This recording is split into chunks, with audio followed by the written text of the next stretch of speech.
Justice is a funny thing. For the poor, it's what keeps them alive, and starving, depending on how the local lord feels about his woods, his streams, his crops.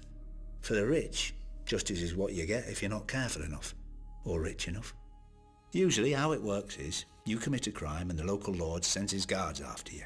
Or your victim's family kills you and the guards go after them instead. Or you do nothing and the guards come after you anyway. Either way, someone is brought before the lord and he decides what's to be done. Could be a fine if you're rich enough to pay it. Otherwise it's the dungeons, the chopping block, or the wall. You'd think most folks would choose the wall. The north is nasty, dark and cold, but so are most dungeons, and every man knows how the Night's Watch earn their name. All they can do is watch. I don't blame the men who choose a quick chop rather than life without one of its few joys. If you're in the capital, it's the King's Justice who takes your head. Elsewhere in the south, the headsman of the local lord. But in the north, it's the lord himself.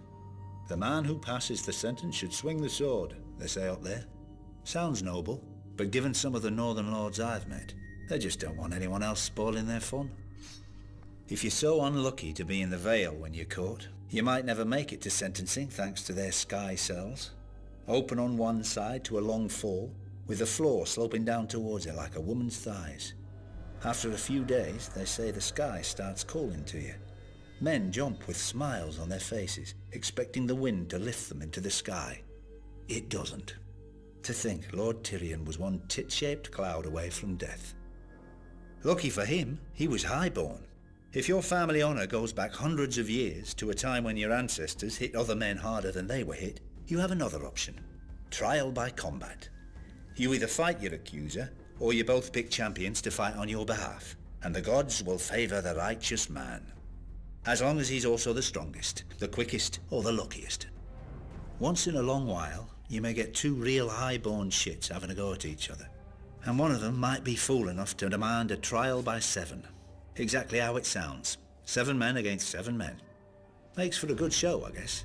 But any man who's been in battle knows that the more men involved, the less skill needed, the more chance of accidents. Just ask that Targaryen prince who got his head staved in by his brother all those years ago. And all for some hedge knight. If you ever find yourself arrested in the 7 kingdoms, just remember that justice is up to the judge. Beg him for forgiveness, or pay him for it, or ask to be allowed to take the black. But remember that he doesn't have to let you. There are plenty of lords out there who think hands and heads are great decorations for their spikes. The Septons claim that justice is of the gods. Nice of them to keep it up there to themselves.